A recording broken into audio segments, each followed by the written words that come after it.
لو فاكر ان شكل العربية الشيك او سعرها الغالي هو اللي هينقذك في الملفات وعلى المناورات، فالفيديو بتاع النهارده ده هيصدمك. احنا معانا شوية عربيات كروس اوفر كده هنتفرج عليهم وهما بيعملوا مناورة كده على الإقماع على سرعة 75 كيلو متر اللي هي السرعة الطبيعية بتاعت البني آدمين. الاختبار ده هيبين لنا العربية الكويسة في الثبات من العربية اللي هتعوم منك. فتعالوا نشوف مين هيشرفنا ومين هيفضحنا، ويلا بينا نبدأ الفيديو. اول عربيه معانا وهي نيسان جوك، عربيه ساب كومباكت كروس اوفر داخله على سرعه 72، اتمرجحت كده في الملف اهوت، واول سرعه يعني اقل سرعه كمان في السرعات اللي معانا دي. عربيه بسم الله ما شاء الله كده زي ما انتم شايفين، اتمرجحت مرجحه محترمه يعني، والعجله اللي ورا في اليمين ديت رفعت، فثبات غير مقبول بصراحه. ولكن يعني هي كده بقى على 76 دلوقتي. بقى لما السرعه زادت ما لحقتش تلم نفسها وخبطت قمعين، القمع اللي على الشمال والقمع اللي على اليمين. فيعني يعتبر، وغير كده برضو التراكشن قرص جامد على العجل، فالعربية كده اتشنجت تشنج وحش يعني، وكانت اهي يعني بص زي ما انتم شايفين واضحة كده ان هي كانت هتقلب يعني. فبصراحة يعني اختبارها مش احسن حاجة بصراحة يعني. وهي اصلا يعني يعتبر دي سرعة كبيرة عليها لان قطع العجلات بتاعتها صغيرة وكده. تاني عربية معانا الراحة كلها سترون سي 5 الشكل القديم طبعا. العربية عملت بادي رول عنيف، والعجلة اللي ورا في اليمين دي رفعت من على الأرض حاجة بسيطة، بس العربية تماسكت ولمت نفسها، والسرعة دي 73. يعني عملت أداء كويس جدا عن النيسان جوك. وساعتها الفرق بينها وبين النيسان جوك هي اللي ساعدها هنا قاعدة العجلات بتاعتها طويلة شوية، دي كده على سرعة 79 خلينا نقول 80. عملت أداء أفضل من على السرعة القليلة 73. وعلى فكرة يعني أنا عايز أقول لكم على حاجة، إن اختبارات الأمان والثبات والحاجات دي كلها يعني التجارب بتاعتها بتبقى على سرعات متوسطة، اللي هو يعني اختبارات الأمان لما بتبقى مجربة بتجرب على سرعة 60 وعلى سرعة 80. مفيش حاجة بقى اسمها إن أنت هتبقى ماشي 120 على الطريق هتعمل حادثة والإرباجات بقى هتفتح وهتلحقك والتراكشنات والكلام ده كله هيلم نفسه. يعني قليلا لما ده هيحصل يعني. العربية على سرعة 81 دلوقتي كده على 84. على 84 يعني خبطت قمعين، يعني يعتبر هي تفوقت على النيسان جوك بشويه حلوين يعني. وغير كده ما تنسوش ان العربيه دي عفشتها ناعمه قوي يعني، فهي ايه يعني هي كده برضو النتيجه دي كويسه جدا مقارنه بالعفشه اللي راكبه عليها. لو شفنا بقى اختها الكادجار دي كده على سرعه 81، العربيه اتزحلقت ويعني ما ظبطتش نهائي يعني، عملت شغل عنيف جدا بصراحه، ولكن ما خبطتش الإماع على سرعة 81. ويعني أدت أداء مرضي عن السترون سي 5 طبعا. خبطت القمع يعني ما ظبطتش.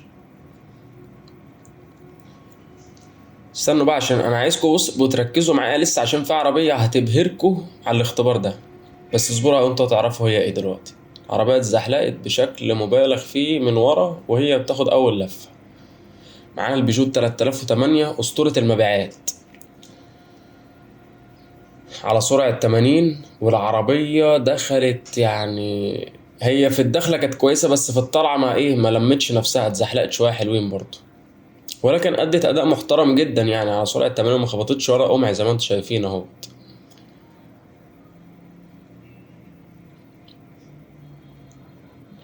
أداء مبهر بصراحة، مبهر مبهر مبهر يعني.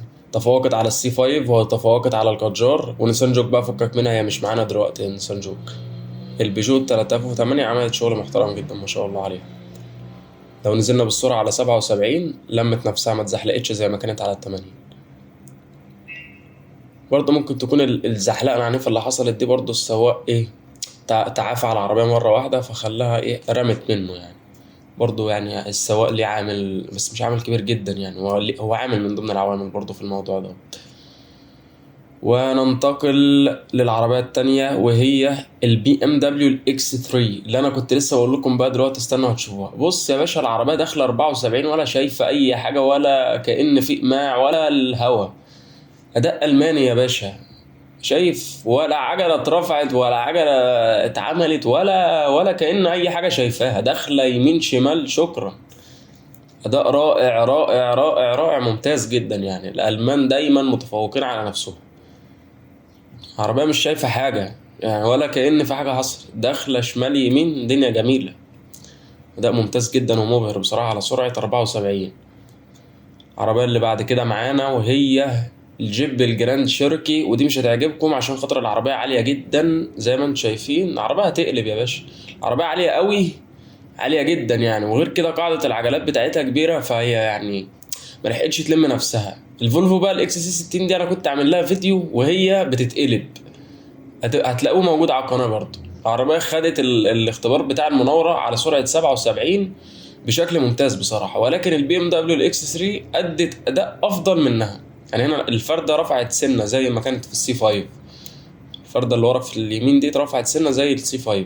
وغير كده برضه العربية اتزحلقت، ولكن يعني لمت نفسها في اضيق الحدود. اداء ممتاز جدا طبعا. الفولفو احنا ما نقدرش نتكلم عليها، دي رقم واحد في الامان في السيارات يعني. اداء ممتاز جدا جدا يعني. تقدروا كمان تشوفوا الفيديو بتاع الاختبار بتاعه وهي بتتقلب، هتلاقوه موجود، هيطلع لكم في الشريط على الفيديو. معانا بقى اخر عربيه معانا وهي السكودا الكودياك. السكودا الكودياك يعني راحت في داهيه على سرعه 77، لطشت 3 اقماع يعني يعتبر. بس هي دلوقتي لو هتخبط في عربيه، فهي دلوقتي خبطت في عربيه من الجنب زي ما انتم شايفين كده. يعني لو كانت تمنايه واقفه جنبها كانت طارت. على سرعة 77 الأداء يعني. عربية برضو كبيرة ووزنها تقيل، حدف مرة واحدة، والعجل بيحاول يلم نفسه بس ما ظبطش. زي ما شفتوا كده الأرقام والبروشور في حتة، واختبار الواقع على الأرض في حتة تانية خالص. في عربيات أبهرتنا بثباتها وعربيات تانية يعني خيبة أملنا. ونستنى أسمع رأيكم في الكومنتات، إيه أكتر عربية صدمتكم في الاختبار ده. ما تنسوش اللايك المتين واشتركوا في القناة لو لسه ما اشتركتوش. وفي ميزة السوبر ثانكس برضو متفعلة دلوقتي لو حد حابب يدعم فيديوهاتنا. وما تنسوش تشوفوا المراجعات اللي عملناها قبل كده على القناة، وتشتركوا في القناة وتفعلوا زر الجرس عشان يوصل لكم تنبيهات بأي فيديو ننزله. شكرا لكم على المتابعة ومع السلامة.